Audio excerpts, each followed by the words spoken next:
to our channel Village Gossip Kitchen. உங்களை இந்த மாதிரி பார்த்து ரொம்ப நாள் ஆயிடுச்சு.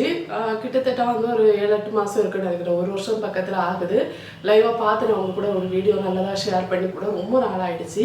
ஏகப்பட்ட क्वेश्चंस கமெண்ட்ஸ் மூலமாவும் எனக்கு வந்து வாட்ஸ்அப் மூலமாவும் என்னோட பிசினஸ் வாட்ஸ்அப்புக்கு கால் பண்ணுவாங்க. ஸோ பிசினஸ் வாட்ஸ்அப் மூலமாவும் மெயில் ஐடி மூலமாவும் நிறைய क्वेश्चंस என்னதான் ஆச்சு சிஸ்டர் உங்களுக்கு ஏன் இப்போ நீங்கள் வீடியோஸ் போடுறதில்ல உங்கள் உடம்புக்கு என்னாச்சு சர்ஜரிக்கு அப்புறம் நீங்கள் எப்படி இருக்கீங்க இது மாதிரி ஏகப்பட்ட क्वेश्चंस உங்களுக்கு இருக்குது. ஸோ அதுக்கான ஒரு பதிலாக தான் இந்த வீடியோ இருக்கும். ஸோ இந்த மாதிரி சர்ஜரி பண்ணணும் அப்படின்னு நினைக்கிறீங்கன்னா நீங்கள் சர்ஜரிக்கு அப்புறமா உங்களை எப்படி பார்த்துக்கலாம் இல்லை சர்ஜரிக்கு முன்னாடி என்ன பண்ணலாம் இந்த சர்ஜரியிலான என்னென்ன சைட் எஃபெக்ட்ஸ் இருக்குது. ஸோ இந்த மாதிரி சின்ன சின்ன விஷயங்கள் தான் இந்த வீடியோவில் ஷேர் பண்ணியிருக்கேன். ஸோ இது வந்து எனக்கு நடந்த விஷயங்கள் தான் ஷேர் பண்ணியிருக்கேனே தவிர்த்து இதுதான் அப்படின்னாலும் உறுதியாக நான் சொல்ல மாட்டேன். ஸோ நீங்கள் ப்ராப்பராக ஒரு டாக்டரை கன்சல்ட் பண்ணிவிட்டு அதுக்கப்புறமா நீங்கள் எதுவாக இருந்தாலும் முடிவெடுக்கிறது உங்களுக்கு ரொம்ப நல்லது. ஓகே ஃப்ரெண்ட்ஸ், ஃபஸ்ட்டு பார்த்தீங்கன்னா ரொம்ப நாள் ஆயிடுச்சு ஏன் வீடியோ போடலை அப்படிங்கிறதுக்கு ஒரு பதில் சொல்கிறேன்.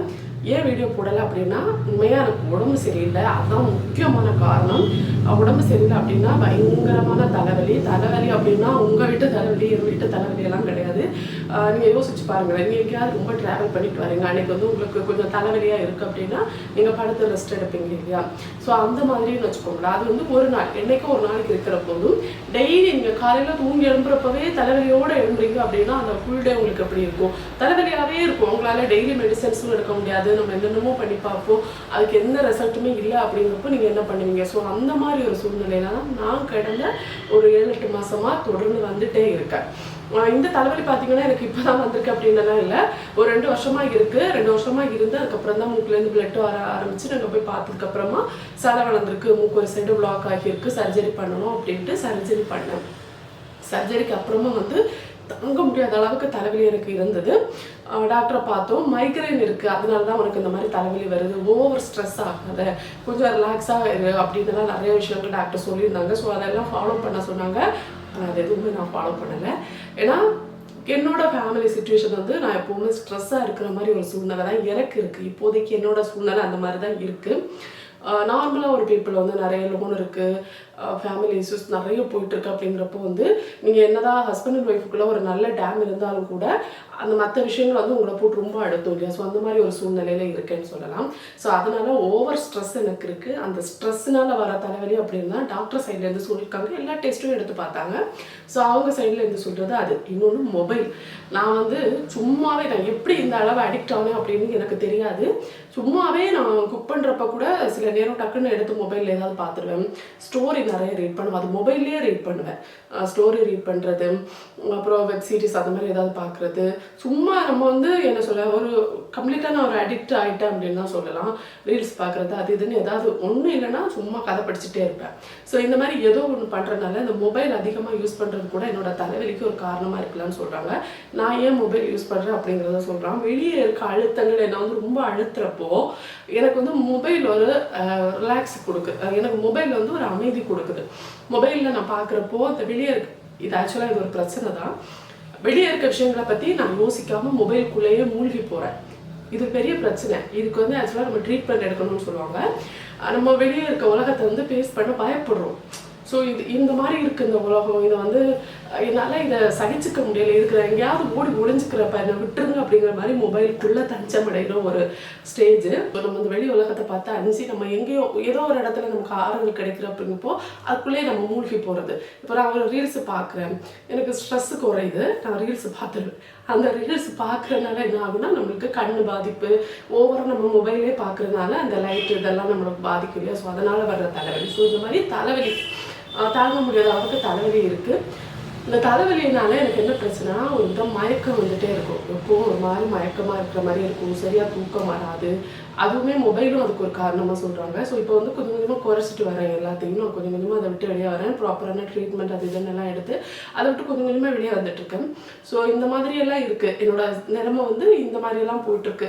சர்ஜரிக்கு அப்புறம் சரியான ரெஸ்ட்டு நான் எடுக்கலை. ஸோ அது கூட ஒரு காரணமாக இருக்கலாம் சொல்கிறாங்க. இதெல்லாம் ஒரு காரணமாக இருக்கலாம்னு சொல்கிறாங்க. இதுதான் காரணம் அப்படின்னு இப்போ வரைக்கும் எதுவுமே எனக்கு சொல்லலை. இதெல்லாம் ஒரு காரணம் அவ்வளோதான், அப்படி தான் எனக்கு சொல்லிட்டு இருக்காங்க. ட்ரீட்மெண்ட் நம்ம எடுத்துகிட்டு தான் இருக்கும். ட்ரீட்மெண்ட் பார்த்தீங்கன்னா எனக்கு சர்ஜரி பண்ண டாக்டரை பார்த்தோம், கன்சல்ட் பண்ணோம், மேற்கொண்டு டெஸ்ட்டெல்லாம் எடுத்தாங்க. எதுவும் இல்லை, சர்ஜரி எல்லாம் சக்ஸஸ் தான், உங்களுக்கு எந்த பிரச்சனையும் கிடையாது அப்படின்னு சொல்லியிருந்தாங்க. ஸோ சர்ஜரி வந்து சக்ஸஸ் தான். சிலர் கேட்டிருந்தாங்க கமெண்ட்ஸில், சர்ஜரிக்கு அப்புறம் ப்ரீத்திங் இஷ்யூஸ் எப்படி இருக்குது அப்படி சிஸ்டர், ஃப்ரீயாக அவங்களால ப்ரீத் பண்ண முடியுதா அப்படின்லாம் கேட்டிருந்தாங்க. எனக்கு என்ன ஆச்சுன்னா, எனக்கு 2 பிரச்சனை இருக்குது. ஒன்று வந்து இங்கே மூக்கில் பிளாக் ஆகிருந்துச்சு, நாஸ் பிளாக் ஒன்று இருந்துச்சு. இன்னொன்று பார்த்தீங்கன்னா, எனக்கு வந்து ஆல்ரெடி எனக்கு வீசிங் இருக்குது. வீசிங்னா எனக்கு லங்ஸில் ஒரு சின்ன அந்த இப்போ நிறைய பேருக்கு இருக்குது இல்லையா, லங்ஸ் வால் வந்து கொஞ்சம் சுருக்கமாக இருக்கிறது. ஸோ அந்த மாதிரி பிரச்சனையும் எனக்கு இருக்குது. ஸோ எனக்கு வந்து ப்ரீத் என்ன ஆயிடுச்சுன்னா, அந்த லங்ஸில் இருக்க அந்த பிரச்சனைக்கு வந்து நான் மெடிசன்ஸ் எடுத்தால் மட்டும்தான் எனக்கு அது சரியாகும். ஸோ அதுக்கான ப்ரீத்திங் இஷ்யூஸ் இப்போவுமே இருக்குது. ஆனால் எனக்கு மூக்கு மூலமாக மூச்சு வந்து இப்போ ஃப்ரீயாக இருக்குது. ஸோ நாஸ் பிளாக் இருந்தது, ரிமூவ் பண்ணிட்டாங்க, அது இப்போ ஃப்ரீ ஆகிடுச்சு. இன்னொன்று சும்மா காய்ச்சல் வந்துகிட்டே இருக்கும். என் ஃபாலோவர்ஸ் கூட அடிக்கடி கேட்பாங்க, என்ன சிஸ்டர் டெய்லி காய்ச்சல்னு சொல்கிறீங்க, டெய்லி ஃபீவர் வந்துகிட்டே இருக்குது, உங்களுக்கு வந்து நீங்கள் டயட் இருக்கீங்க, டெய்லி ஃபீவர் வருதுன்னு கேட்டுட்டு இருந்தாங்க. ஸோ அது வந்து இதனால தான் எனக்கு வந்துட்டு இருந்துச்சு. சைனஸ் ப்ராப்ளத்தினால தான் இந்த சதை இந்த பிரச்சனை எல்லாத்தினால தான் வந்துட்டு இருந்துச்சு. இந்த 2 விஷயம் சரியாயிடுச்சு. அதாவது மூக்கு மூலமாக இப்போது மூச்சு எனக்கு ஃப்ரீயாக இருக்குது. இன்னொன்று வந்து எனக்கு காய்ச்சல் இப்போ அடிக்கடி வர்றதில்லை. எப்போது ஒரு முறை வரும், 1 மாதத்துக்கு ஒருக்கா 2 மாதத்துக்கு ஒருக்கா, அது மாதிரி எப்போது ஒரு முறை. இந்த சர்ஜரி முடிஞ்சு வந்து ஒரு 7-8 மாதம் ஆகிடுச்சு. 2 தடவை தான் எனக்கு காய்ச்சல் வந்துச்சு. ஸோ இந்த மாதிரி இருக்குது. முன்னாடியெல்லாம் மாதத்தில் 2-3 தடவை வருவோங்க, அது ரொம்ப கஷ்டமாக இருந்துச்சு. இப்போது 2 தடவை தான் வந்திருக்கும். ஒரு 7-8 மாதம் மேலே முடித்தேன். ஸோ இப்போ வந்து பிப்ரவரி. ஸோ இதுக்கிடையில் வந்து ஒரு 2 தடவை தான் எனக்கு காய்ச்சல் வந்திருக்கு. ஓகே, அப்போ சர்ஜரி சக்ஸஸ் தான். உங்களுக்கு வேறு வழி இல்லை, சர்ஜரி பண்ணியே ஆகணும் அப்படின்னா சர்ஜரி பண்ணுங்கள். சர்ஜரினால கஷ்டமா அப்படின்னு கேட்டால், எந்த ஒரு சர்ஜரியாக இருந்தாலும் அதுக்கான சின்ன கஷ்டங்கள் கண்டிப்பாக இருக்குங்க. வேறு வழியே இல்லை, நம்ம பண்ணி தான் ஆகணும். உயிர் வாழணும் இல்லையா, நமக்கு அதுதானே முக்கியம். அப்போ வந்து சின்ன பிரச்சனைகளை நம்ம கடந்து வந்து தான் ஆகணும். ஸோ அதனால் சர்ஜரினால வர சில கஷ்டங்கள் அந்த டைம் இருக்கும், கொஞ்சம் வலி இருக்கும், அந்த மாதிரி சில விஷயங்கள் தான், கொஞ்சம் வலி இருக்கும், கொஞ்சம் பிளட் லாஸ் இருக்கும். ஸோ இந்த 2ஐயும் வந்து நம்ம கொஞ்சம் சகிச்சு தான் ஆகணும், நமக்கு வேறு வழி இல்லை. இந்த 2ஐயும் சகிச்சுட்டு சர்ஜரி முடித்தோம் அப்படின்னா அந்த ஒரு மாதம் கஷ்டம்னு சொல்லலாம். அந்த 1 மாதத்துக்கு அப்புறமா நீங்கள் ஃப்ரீ ஆகிடுவீங்க. ஒரு 8-10 நாள் தான் ரொம்ப கஷ்டமாக இருக்கும், அதுக்கப்புறம் நார்மல் தான். அதுக்கப்புறம் நம்மளால தாங்க முடியும், ஓகே அப்படிங்கிற அளவுக்கு தான் இங்கே இருக்கும். ஸோ இது வந்து இந்த 2 விஷயம் தான், வேறு எந்த பிரச்சனையும் கிடையாது. ஓகே, சர்ஜரி சக்ஸஸ் தான். ஸோ சர்ஜரி பற்றி டவுட் கேட்டவங்களுக்கு பதில் சொல்லிட்டேன். ஸோ இந்த தலைவலிக்கு வந்து நான் இப்போ என்ன பண்ணிகிட்டு இருக்கேன்னா, நாங்கள் வந்து இப்போ வந்து ஆயுர்வேதிக்கில் ட்ரீட்மெண்ட் எடுத்துகிட்டு இருக்கோம். ஸோ அதனால கொஞ்சம் பெட்டராக இருக்குது, இப்போதைக்கு கொஞ்சம் பெட்டராக இருக்கேன். அப்புறம் டயட். ஸோ இந்த தலைவலி, ஓவர் ஸ்ட்ரெஸ், இது 2 இருக்கனாலே டயட்டை சுத்தமாக ஃபாலோ பண்ணலை. டயட்டை ஃபாலோ பண்ணி ஒரு 4-5 கிலோ குறைச்சேன் சர்ஜரிக்கு அப்புறம். சர்ஜரியோட வந்து வெயிட் நல்லா குறைச்சி வச்சுருந்தேன். அப்புறம் சர்ஜரி முடிச்சதுக்கப்புறமா ஒரு 9 கிலோ வெயிட் ஏறிச்சு. கஷ்டப்பட்டு போராடி ஒரு 5 கிலோ வெயிட்டு குறைச்சேன். வெயிட்டு குறைச்சதுக்கப்புறமா இந்த தலைவலி என்னால் தாங்க முடியல. ஒரு பயம் வந்துடுச்சு, எதனால் இந்த தலைவலி, ஓவர் ஸ்ட்ரெஸ்ஸு வேறு, என்ன பண்ணுறது அப்படின்ட்டு. அப்புறம் ஒர்க் பிஸியும் இருந்துச்சு, நான் பேக்கிங் பண்ணிகிட்ருக்கேன். ஸோ அது சம்மந்தப்பட்ட கொஞ்சம் இதுவும் இல்லாமல் சேர்த்து வந்து டயட்டை கண்டினியூ பண்ணலைன்னா, டயட்டை கண்டினியூ பண்ணாதனால என்னை பார்த்தாலே தெரியும், ரொம்ப வெயிட்டு போட்டுட்டேன், ரொம்ப வெயிட்டு போட்டேன்.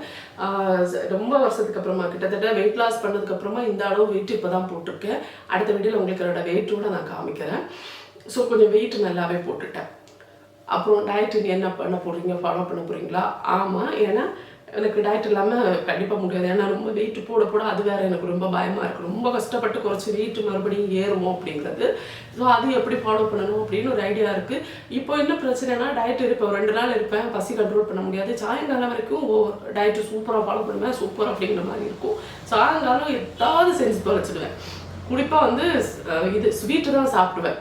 ஸ்வீட்டு சாப்பிட்டா என்ன ஆகும், மறுபடியும் குறைச்சதோட வெயிட் ஏறும். ஸோ இந்த மாதிரி ஏதாவது பண்ணி தொலைக்கிறேன். அதனால் எனக்காக வேறு யாருக்காகவும் கிடையாது, எனக்காக ஒரு டயட் சார்ட் போட்டு வச்சுருக்கேன். ஸோ அதை ஃபாலோ பண்ணலாம். எனக்கு ஒரு பிரச்சனை இருக்காது, உங்ககிட்ட ஷேர் பண்ணுறப்போ வீடியோக்காக நான் டயட்டை ஃபாலோ பண்ணுவேன். இல்லைன்னு வச்சுக்கோங்களேன், டயட்டு பக்கமே எனக்கு அந்த எண்ணமே போகாது. ஸோ அதனால் வீடியோவில் நான் காமிச்சிட்டு தான் டயட்டு ஃபாலோ பண்ண போகிறேன். ஸோ ஒரு 2 நாளில் டயட்டு வீடியோஸ் வரும். நாளையோட வீடியோவில் என்னோடய வெயிட் என்ன இருக்குது அப்படிங்கிற டீட்டெயில்ஸ் எல்லாமே நான் உங்களுக்கு ஷேர் பண்ணுறேன்.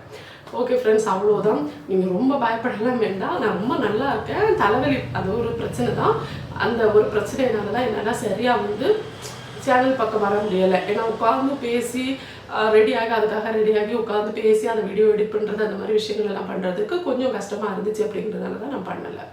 ஸோ இவ்வளோதான் ஃப்ரெண்ட்ஸ், மற்றபடி ரொம்ப நல்லா இருக்கேன். இப்போ வரைக்கும் ரொம்ப ஹெல்த்தியாக தான் இருக்கேன். சர்ஜரி முடிச்சதுக்கப்புறமா கண்டிப்பாக சர்ஜரி சக்ஸஸ் தான். ஆனால் இன்னொரு விஷயம் நான் கண்டிப்பாக சொல்லணும், சர்ஜரிக்கு அப்புறம் குறைஞ்சது ஒரு 6 மாதம் கொஞ்சம் ரெஸ்ட் எடுத்துக்கோங்க. நான் சுத்தமாக ரெஸ்ட் எடுக்கலை. ஒரு 10-15 நாள்லேயே வந்து என்னோடய ரெஸ்ட் அப்படியே முடிஞ்சிச்சு. காரணம் என்னென்னா, குழந்தைங்களுக்கு அப்புறம் ஸ்கூல் ஓப்பன் ஆகுது. வீட்டுக்கு வந்துட்டு அம்மா வீட்டில் இருந்த வரைக்கும் நல்லா ரெஸ்ட். அம்மா ஒரு 10-15 நாள் அம்மா ரொம்ப நல்லா பார்த்துக்கிட்டாங்க. எனக்கு அதுக்கப்புறம் ஒரு 2-3 கேக் ஆர்டர் இருந்துச்சு. அதை என்னால் அவாய்ட் பண்ண முடியலை. நம்ம வந்து வளர்ந்து வரோம், நம்ம கையில் வேலைக்கு யாரும் இல்லை, நம்ம தான் பண்ணணும் அப்படிங்கிறப்போ என்னால் அந்த ஆர்டரை கேன்சல் பண்ணவும் முடியலை. ரொம்ப நாளாக வந்த ஆர்டர்ஸ், முன்னாடியே கொடுத்த ஆர்டர், ஒரு வெட்டிங் ஆர்டர் அந்த மாதிரியெல்லாம் இருந்துச்சு. அதெல்லாம் செஞ்சு எடுத்து என்னாச்சுன்னா என்ன ரொம்ப நல்லா கேர் பண்ணலை. ஸோ அதனால் கூட இந்த தலைவலி இருக்கலாம் அப்படின்னு சொல்கிறாங்க. எதுவாக இருந்தாலும் சர்ஜரினால எனக்கு எந்த பிரச்சனையும் கிடையாது. நான் திருப்பி சொல்கிறேன், சர்ஜரினால எந்த பிரச்சனையும் கிடையாது. சர்ஜரி சக்ஸஸ் தான். என்னோட சில தவறுகள்னால எனக்கு பிரச்சனை, அவ்வளோதான் நான் சொல்லுவேன். ஸோ அதெல்லாம் சரி பண்ணிட்டு வரேன், கொஞ்சம் கொஞ்சமாக சரி பண்ணணும். ஸோ அதுக்கு உங்கள் கூட அந்த வீடியோ மூலமாக பேசுகிறது மூலமாக கண்டிப்பாக எனக்கு ஒரு ரிலாக்ஸேஷன் கிடைக்கும் அப்படின்னு நான் நம்புகிறேன். பார்க்கலாம், இனி வந்து தொடர்ந்து வீடியோ போடலாம். உங்ககிட்ட நிறைய நான் பேசுகிறேன், கொஞ்சம் என்னோடய பேச்சை கொஞ்சம் பொறுத்துக்கோங்க. அது எனக்கு கொஞ்சம் மன அமைதியை கொடுக்கும் அப்படின்னு நான் நினைக்கிறேன். ஓகே ஃப்ரெண்ட்ஸ், அவ்வளோதான். இன்றைக்கி வந்து ரொம்ப நாளைக்கு அப்புறமா நான் உங்களை பார்த்துருக்கேன். எனக்கு ரொம்ப சந்தோஷமாக இருக்குது. உங்களை பார்த்ததில் வந்து ரொம்ப ரொம்ப ஹாப்பியாக இருக்குது. ரொம்ப நாளாக ஆகிடுச்சு இந்த மாதிரி என்னோடய சப்ஸ்கிரைபர்ஸ் கூட பேசி. எனக்கு ஒரு மனநிறைவாக இருக்குது இன்றைக்கி இந்த வீடியோ போடுறப்போ. இந்த வீடியோ ஃபுல்லாக பார்த்தவங்களுக்கு ரொம்ப ரொம்ப நன்றி. ஏதாவது கண்டிப்பாக கமெண்ட்ஸ் பண்ணுங்கள். வீடியோ ஃபுல்லாக பார்த்துருக்கீங்க அப்படின்னா ப்ளீஸ் எனக்கு கொஞ்சம் கமெண்ட்ஸ் மட்டும் பண்ணுங்கள், கொஞ்சம் எனக்கு மோட்டிவேஷனாக இருக்கும்.